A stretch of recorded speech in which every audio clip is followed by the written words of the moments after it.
So, you know, see, the loss of the secret ballot has got her really. Oh man. Yeah. Okay. Okay, this is old Kim.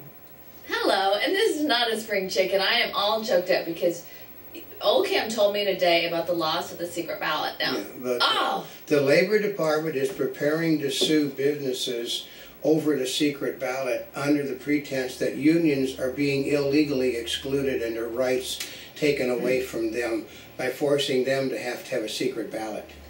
That is like, what? Well, it's like, how did they even come up with these things? It had to do with neither the democratically controlled House or Senate would pass Obama's union card check because there's too many places where that are non-union. A right-to-work state basically does not have to have all this union nonsense in it. And then, and then his posting the things about, fining people, you had to be able to say unions can be allowed to do this, unions can be allowed to do that, and if you didn't put it up there, it was going to cost you, like, it was going to bust your company for not dealing with unions. See, here's part of it is, unions can do a lot of really good things, but when they do things, when they do things like this, it just pisses people off.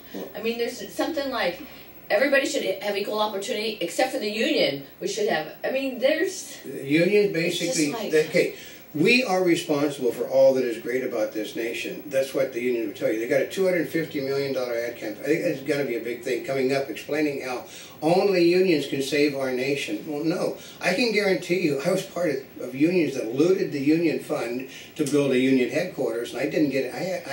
Well, the guy, I remember a union man said, well, they have to give, no, they don't have to do anything. They just declared bankruptcy, and then...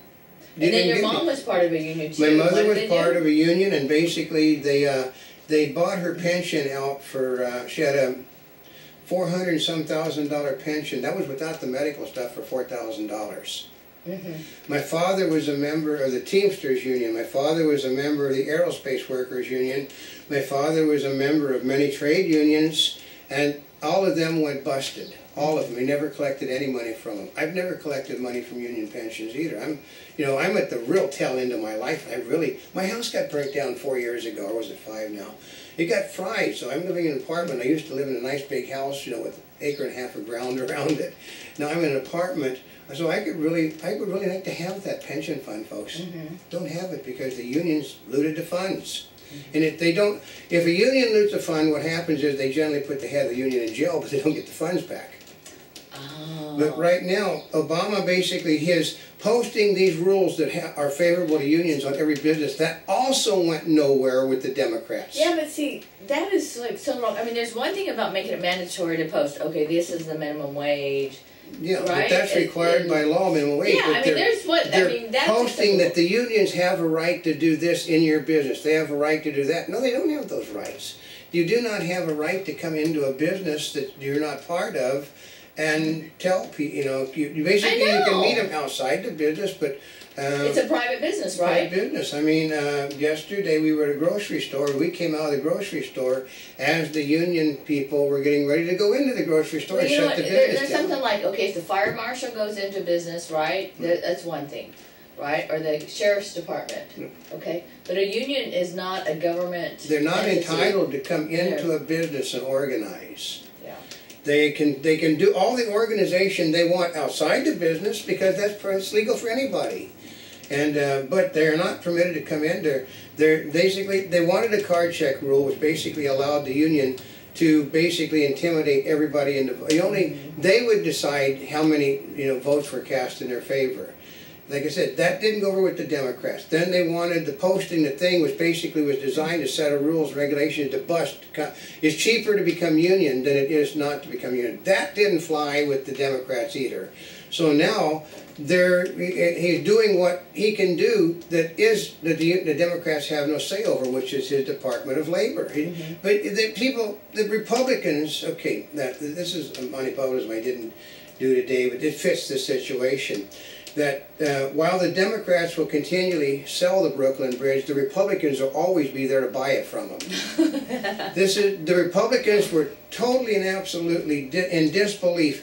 Well, the Democrats can't do this. Well, they're doing everything that they said they can't do. They're swinging. They're going to use they use parliamentary procedures to bypass every rule that they've ever done on the vote of health care. They rammed it through with nobody in either party liking it. They still pushed it through. They did the stimulus with nobody liking it, except for 2 Republicans.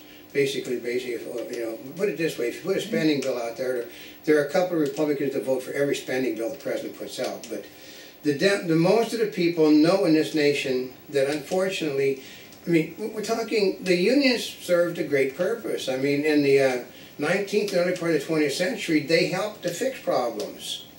They absolutely did. I mean, they helped wages go up, the standard of living went up, but then what happened was, I'm old enough to remember the head of head of United Auto Workers Union making this statement, which people were laughing at. I look forward to the day when the lowest janitor in this business is making more than the President of the United States.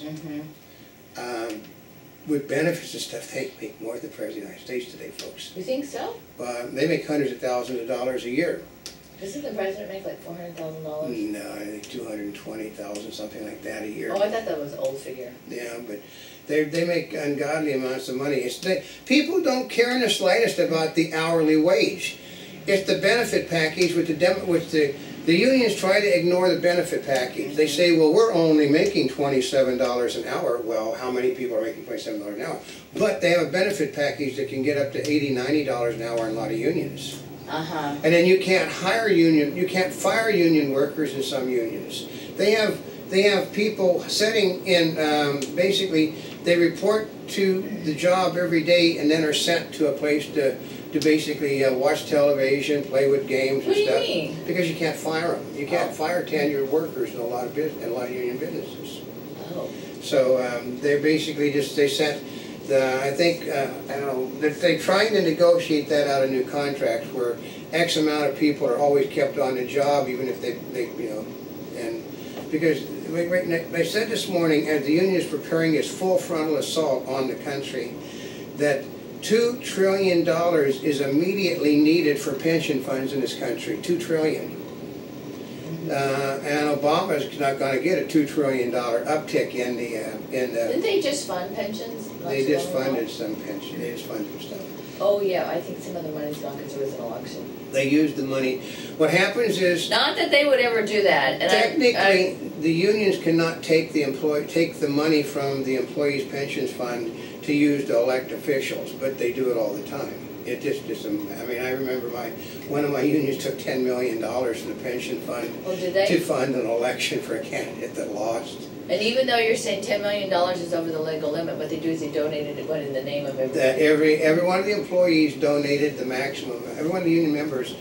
I didn't. You know, most of the people most of the people in my union were for the other candidates. Oh, really? And they said, well, you can contribute to that candidate, you're just not contributing this to the candidate.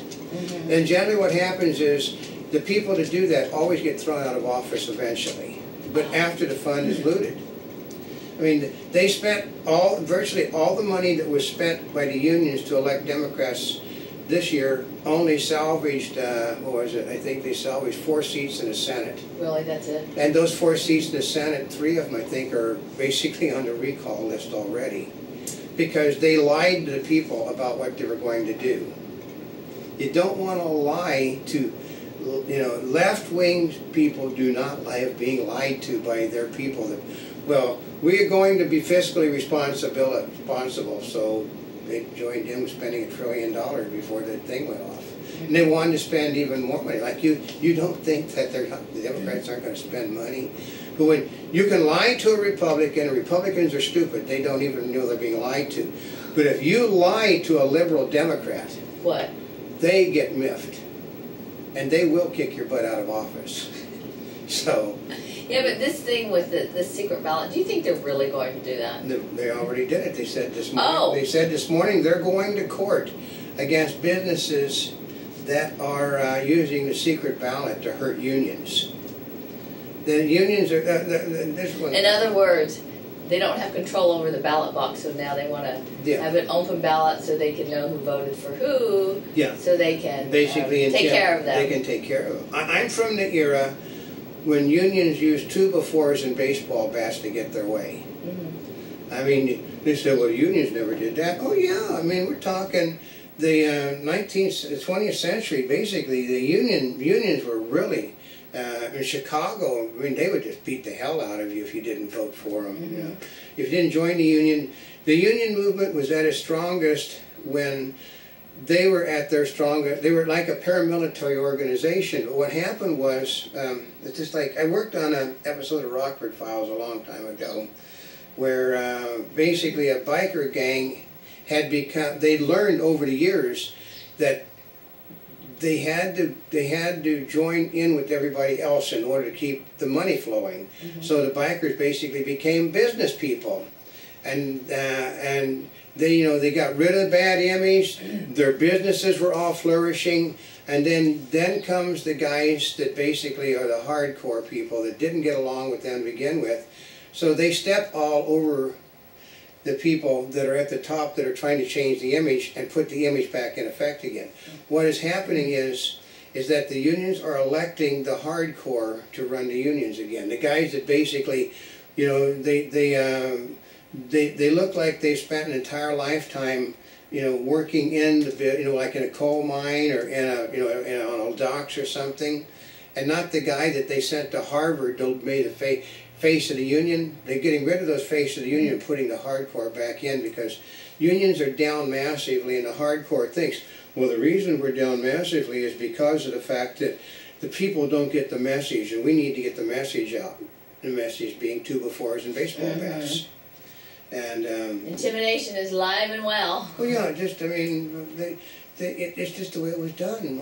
Yeah, but see, here's the biggest issue is since they're planning on doing that and they're going to court against that, the next step, like we had mentioned before, is doing away with the secret ballot when you're voting for elected officials. Yeah, there was, here's one. The gentleman, the Frenchman that designed the Washington Capitol, you know, the street design that they have was basically, you know, and he, and a lot of the monuments he designed as a Frenchman, he basically, this is something he also said that's famous, which they've quoted even on Star Trek. When the rights of the majority are taken away, the rights of the minority are soon to follow. That was, and people thought, well, that's ridiculous. No, that's the way it always works. When you punish the people at the top, the people at the bottom are basically going to lose the same rights the people at the top are. When you tell a business that they no longer can have a secret ballot, you're telling everyone down the line that they can no longer have a secret ballot. So, I mean, like, if you let the unions get away with it here, the Justice Department has already said that it's impossible for a minority member to intimidate a white person. Oh, really? Yeah. They refuse to prosecute cases of minority on white. Said only a white person can intimidate a minority member. Remember, it's not all right for white people to say words that black people and Latinos and Indians, you know, say naturally about white. I mean, you can't. I mean, if you were to go to Hawaii and you know, say Hallie, you know, or something else like that, you'd be in trouble. But Hawaiian can basically insult a white person continually. But don't say those same words to a Hawaiian, because they'll throw you in a jail cell. So it's just, with a Justice Department that refuses to go to court to protect the rights of the majority, the minority thinks that, well, this is great, we're going to be in charge. No.